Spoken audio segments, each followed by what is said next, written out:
죄인에게 믿음을 주시는 하나님, 죄인에게 믿음을 주시는 하나님이라는 제목으로 말씀을 나누도록 하겠습니다.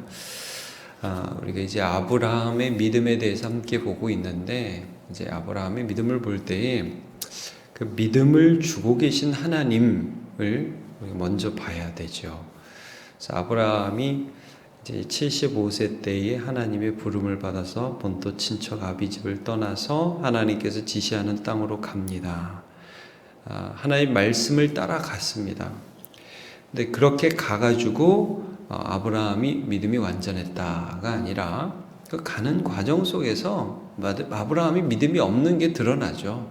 계속해서 자기의 연약이 드러납니다. 그래서 이제 자기 아내를 누이라고 속이는 일도 반복되고, 이제 하나님께서 이 믿음을 주시는 장면을 쭉 보면 이렇게 하죠. 하나님을 믿지 못할 만한 상황으로 막 이끌고 가세요.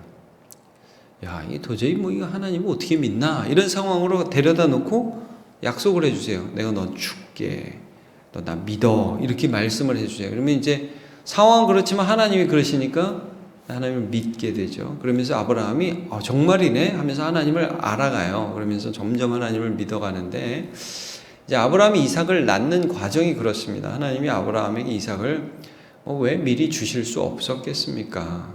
근데 75세 때 너로 말미암아 큰 민족을 이루게 해주겠다라고 약속을 하시면서 그를 끌고 오시는데 태문을 열어주지를 않으세요. 그래서 아브라함이 86세 때 그의 아내 사레가 하도 답답하니까 하갈이라는 몸종을 아브라함한테 줘가지고 이스마엘을 낳지 않습니까? 그리고 나서 이제 어제 본문에 99세 때 하나님이 나타났다고 그러죠. 그래서 뭐라고 말씀하십니까? 내가 반드시 너를 많은 민족의 조상으로 만들어 줄 텐데 내년에 줄게. 내가 이스마엘이 아니라 이삭이라는 내년에 줄 너의 아들을 통해서 이 약속을 이루겠다, 이렇게 약속을 해주시죠. 그러면서 뭐 하라고 그럽니까? 이름 바꾸라고 그러죠. 아브라함이 아니라 아브라함. 아브라함은 열국의 아비, 사레가 아니라 사라, 열국의 어미. 그러니까 여러분, 애를 주시기 전에 이름부터 바꾸는 거예요. 서로 애가 없어요. 나이가 99세, 89세, 애를 못 낳는 때죠. 근데 그때 열국의 아비, 열국의 어미라는 믿음의 말을 하게 하세요. 심정적으로 믿어지지 않는데 하나님이 하라고 그러니까 믿는 거예요. 여러분, 말부터 바꾸는 거예요. 상황이 바뀌기 전에 말부터 바꾸는 거예요. 믿음이죠. 하나님 믿음을 주는 과정입니다. 그리고 나서 또 무엇을 요구하십니까? 할례를 행하라. 너네가 하나님의 백성이라는 것을 기억해라. 그것을 정체성, 내가 누군지를 기억하며 살아가라. 이렇게 하시고서 하나님이 약속을 주시고 아브라함이 그렇게 하나님을 믿었어요. 그리고 끝날 것 같은데 오늘 이제 사레한테도 믿음을 주시는 과정이고 아브라함의 믿음도 다시 확인하는 그런 과정입니다. 이제 오늘 본문 보시면 하나님께서 아브라함에게 나타나십니다. 그런데 사람의 모양으로 나타나십니다. 오늘 1절 여러분 보시죠. 여호와께서 마므레의 상수리 나무들이 있는 곳에서 아브라함에게 나타나시니라.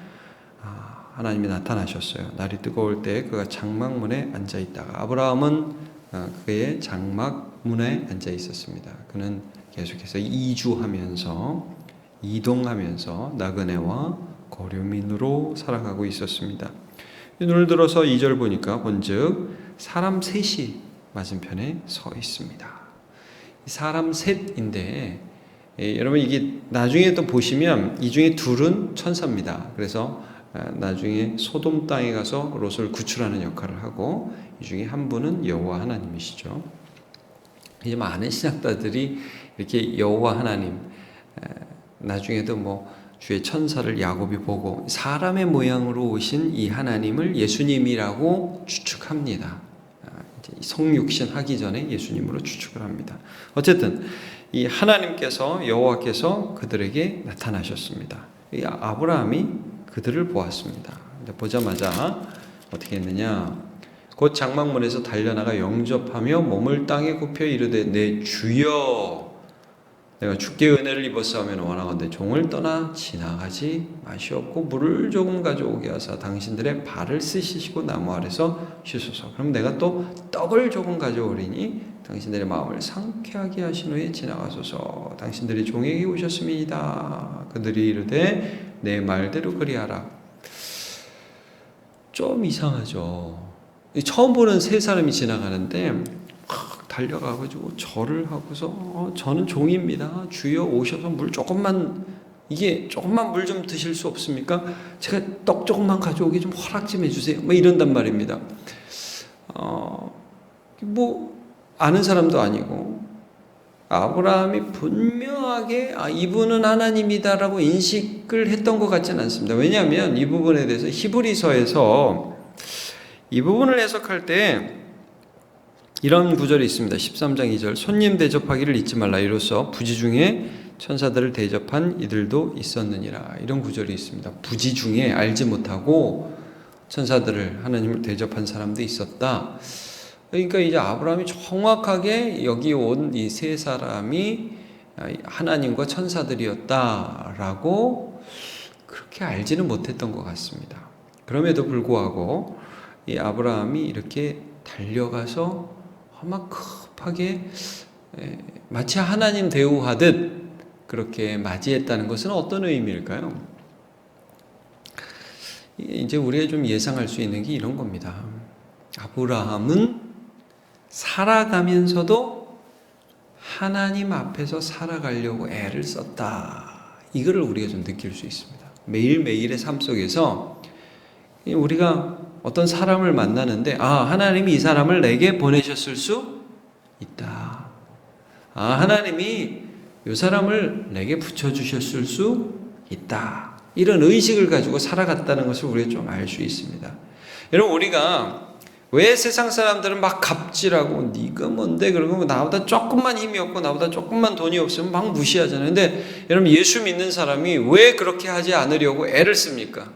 이 말씀 때문이죠. 여기 있는 어린아이 한 사람에게 한 것, 그것이 곧 내게 한 것이다. 지극히 작은 자 하나에게 한 것이 곧 내게 한 것이다. 어린아이에게 물 한 그릇 대접하면 그 사람은 천국에서 상을 잃지 않는다. 여러분, 이런 말씀을 예수님이 하셨기 때문에 우리가 이 세상 살아가면서 조심스럽게 사람을 대하잖아요. 마찬가지로 아브라함이 그의 집 장막문에 왔던 그 세 사람을 대접할 때 마치 주를 대접하듯이 한 것은 자기의 일상의 삶에서 하나님께서 어떤 방법으로 어떻게 찾아오시고 무엇을 요구하실지 모르기 때문에 항상 하나님 앞에서 행하려고 분투하며 살아갔다는 것을 알 수 있습니다. 믿음이 이런 식으로 나타난다는 걸 알 수 있죠. 자, 그러면 아브라함이 이렇게 그들을 대접했을 때에 이제 그 다음에 하나님이 하나님의 본색을 드러내시죠. 내가 하나님임을 드러내죠. 근데 내가 하나님이다. 이렇게 안 그러십니다. 여러분, 본문을 보시면 9절에 보면 이렇게 나와 있죠. 이제 아브라함이 대접을 합니다. 다 맛있게 먹습니다. 다 먹고 나서 이제 8절에 그들이 먹으니라 8절이 끝나고 그 다음에 9절에 보니까 그들이 아브라함에게 이르되 내 안에 사라가 어디 있느냐? 대답하되 장막에 있나이다. 여러분, 어떻습니까? 분명히 이제 사라는 장막 뒤에서 이제 대접을 하고 손님 대접을 하고 그 뒤에서 이제 커튼 하나 뒤에서 이렇게 있었을 거고 딱 한 다음에 얼굴은 안 보여줬던 것 같고 이제 대접을 쫙 했습니다. 안에 사라가 어디 있느냐? 여러분, 어떻게 이름을 알죠? 깜짝 놀랄 것 같지 않습니까? 이때만 해도 아마 사라나 아브라함은 한편으로 놀라면서 이분들이 어떻게 내 소문을 듣고 오셨나? 이제 이런 생각은 할 수 있었을 겁니다. 근데 그 다음 절을 이렇게 보시죠. 10절에 보면 내년 이맘때 내가 반드시 내게로 돌아오리니 내 아내에게 아들이 있으리라. 사라가 장막 문에서 들었더라. 내년쯤 들어올 텐데 사라가 아들이 있으리라. 사실 이제 18장, 17장에서 사레의 이름을 사라로 바꿔주신 분도 하나님이고 내년에 아들을 낳게 해주신다고 말씀해 주신 분도 하나님이십니다. 그걸 다시 재확인하면서 아브라함은 그냥 이 말을 들으면서 내가 부지 중에 하나님을 대접했구나 조금 이렇게 인식을 했던 것 같아요. 근데 여기서 사라는 이거를 장막문 뒤에서 듣잖아요. 근데 사실 여러분 이 말을 지금 누구한테 하는 것 같습니까? 아브라함한테 하는 것 같습니까? 사라한테 하시는 말씀입니다. 물론 아브라함도 들으라는 말씀이지만 사라에게도 믿음을 주시는 장면입니다. 아니면 아브라함아 내년에 너에게 아들이 있을 것이다. 얼마 전에 얘기했지. 이렇게 말씀하지 않고 사라 어딨냐? 자 내년에 내가 반드시 올 건데 사라에게 아들이 있으리라. 사라 중심적으로 지금 말씀을 하고 있습니다. 자, 이 말씀을 사라가 들었어요. 근데 사라가 어떻게 반응하는지 보시죠. 11절 아브라함과 사라는 나이가 많아 늙었고 사라에게는 여성의 생리가 끊어졌는지라 못 낳는다는 거죠. 인간적인 상황으로서는 못 낳는 상황이라는 거죠. 지금 안 되는 상황입니다. 그 상황에다 두고 하나님이 약속을 먼저 주십니다. 이렇게 해줄 거야 약속을 주십니다. 근데 사라가 어떻게 반응하느냐. 12절 사라가 속으로 웃고 여러분 이건 비웃음이죠. 이르되 내가 노쇠하였고 내 주인도 늙었으니 내게 무슨 즐거움이 있으리요. 자 웃었습니다. 티츠아크라고 하는데 나중에 웃었다는 게 이삭이라는 이름이 됩니다. 진짜 웃음을 주신 거죠. 사라는 비웃었지만 하나님은 진짜 웃음을 주시죠. 자, 근데 여러분 이 17장에 보시면 어제 본문에 17장 17절 한번 보세요. 17장 17절 보면 하나님께서 아브라함에게 너에게 아들을 주고 사라에게 아들을 낳게 하겠다 말씀을 주니까 17장 17절 아브라함이 어떻게 반응했느냐. 아브라함이 엎드려 웃으며 마음속으로 이르되 100세 된 사람이 어찌 자식을 낳을까. 사라는 99세니 어찌 출산하리요. 아브라함이 이에 하나님께 아뢰되 이스마엘이나 하나님께서 잘 되기를 원하나이다. 하나님 이거 아니다. 그러니까 여러분 아브라함도 약속을 주니까 처음에 어떻게 반응해요? 웃었어요. 에이 하나님 저 99세예요. 사라도 웃었어요. 아유 무슨 내가 아기를 낳아. 그러니까 여러분 하나님의 약속 앞에 아브라함이나 사라가 아멘 그렇게 될 줄로 믿습니다 하지 못했습니다. 여러분 믿음이라는 게 뭐냐면요. 믿음이라는 게 내가 하나님 말씀하시면 척척척척 다 믿어지는 게 그게 믿음이 아닙니다. 여러분 안 믿어진다고요. 안 믿어져서 하나님 그건 아닌 것 같은데요 라고 하시는데 하나님이 그래도 내가 이 일을 하겠다 라고 하실 때에 아멘 나는 안 믿어지지만 하나님이 하신다면 됩니다. 이게 믿음입니다. 그러니까 이제 이 아브라함 사라가 다 믿지를 못했어요. 근데 하나님이 그런 사라한테 믿음을 주시잖아요. 여보 사라가 웃냐? 그 다음 절을 보시죠. 여러분 18장 13절이죠. 여호와께서 아브라함에게 이르시되 지금 사실 여러분 사라하고 대화하고 있는 겁니다. 아브라함을 통해서 사라에게 말씀하시는 것입니다. 머리니까 가정의 머리니까. 그러니까 아브라함에게 야 사라가 왜 웃냐? 내가 늙었거늘 어떻게 아들을 낳으리요? 근데 여러분 우리가 12절에 보면 분명히 속으로 웃고 속으로 되뇌은 거거든요. 이게 들을 수가 없잖아요. 근데 이걸 지금 듣고 계시잖아요. 그러니까 지금 사라에게 무슨 말씀을 하시는 겁니까? 하나님이 지금 네 앞에 있다. 이걸 알려주시는 거죠. 사라가 마치 여러분 도마가 예수님 오셨을 때 나 예수님 손목에다가 한번 손을 넣어봐야 돼. 뭐 손에다 넣어보고 허리도 한번 봐야 돼. 다음 주에 오셔가지고 한번 넣어봐. 그러시잖아요 예수님이. 그러니까 도마가 너무 놀라죠. 왜냐하면 자기가 한 말을 예수님이 듣고 계셨다는 거니까. 그러니까 사라가 너무 깜짝 놀랐어요. 속으로 한 말을 앞에서 듣고 계시니까. 이건 누구예요? 하나님이죠. 그러니까 사라가 놀라가지고 안 웃었어요. 그러니까 참 하나님 짓궂어요. 제가 이렇게 볼 땐 좀 짓궂은 면도 있으신 것 같아요. 이제 15절 보면 사라가 두려워서 부인하여 내가 웃지 아니하였나이다. 안 웃었어요. 그러니까 아니야 웃었어. 아니라 내가 웃었느니라. 너는 지금 그 말을 들을 때 믿지 못했어. 근데 여러분 14절 이거죠. 여호와께 능하지 못한 일이 있겠느냐. 중요한 주제입니다. 네가 지금 전능하신 하나님을 믿느냐? 이걸 말씀하는 겁니다. 여러분 17장 1절도 한번 보세요. 17장 1절을 보면 아브라함에게 나타나서 99세 때 아마 이 사건이 있기 좀 전일 것입니다. 그때 하나님께서 나타나셔서 아브라함에게 요구한 일이 이것입니다. 아브라함이 99세 때 여호와께서 아브라함에게 나타나시니 그에게 이르시되 나는 어떤 하나님이다? 나는 전능한 하나님이다. 그러니까 100세가 된 아브라함에게 아들을 주심으로 아브라함에게 무엇을 믿게, 어떤 하나님을 믿게 하십니까?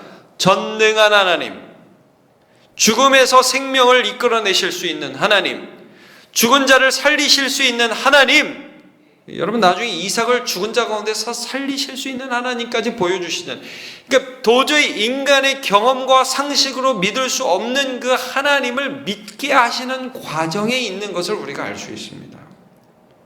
못 믿어요. 여러분 우리가 하나님을 믿는다고 고백하죠. 근데 실제 우리 상황의 삶의 순간에서 우리가 하나님을 잘 못 믿는단 말입니다. 근데 그럴 때 하나님께서 말씀으로 우리에게 무엇을 요구하십니까? 그래 못 믿으니까 됐다. 아니죠. 네가 지금 하나님 못 믿고 있다, 웃고 있다, 연약하다. 그러나 나는 전능한 하나님이다. 믿어라. 그때 우리가 나의 생각과 나의 경험과 나의 모든 약함을 내려놓고 아멘 하나님, 내 마음과 내 생각과 내 경험으로는 믿어지지 않지만 하나님의 말씀이 그렇게 하시니까 믿습니다. 이게 믿음이죠.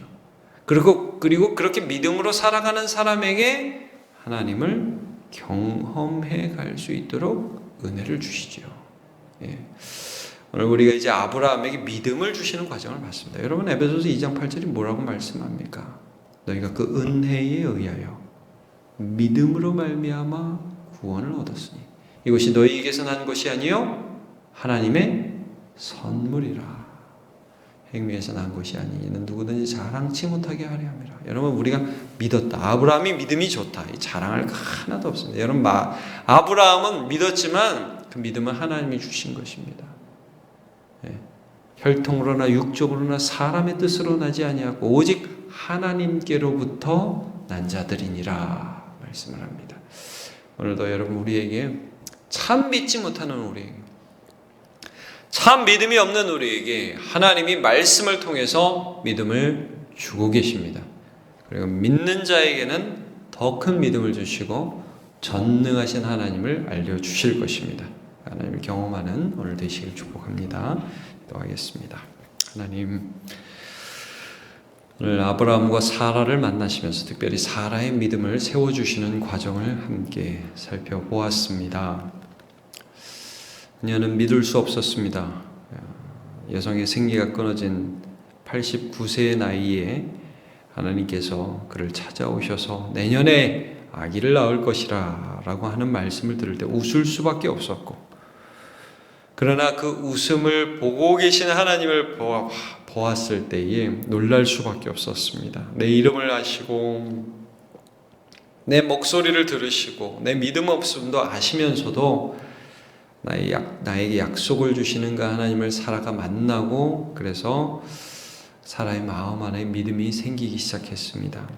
하나님, 오늘도 우리에게 은혜를 주셔서 우리의 믿음 없음을 불쌍히 여기며 마치 예수님께 자기의 아들에게 귀신 들린 것을 쫓아달라고 구할 때에 할 수 있거든 무슨 일이든 좀 해달라고 간구했으나 주님의 책망을 듣고 주여 나의 믿음 없는 것을 도와주소서 한 그 아들의 아버지처럼 우리도 믿음 없는 것을 주님께 고백하오니 주여 도와주시옵소서. 그래서 믿음으로 살아가면서 하나님을 경험하고 전능하신 하나님을 알아갈 수 있도록 은혜 내려 주시옵소서. 감사드리고 예수님의 이름으로 기도하옵나이다.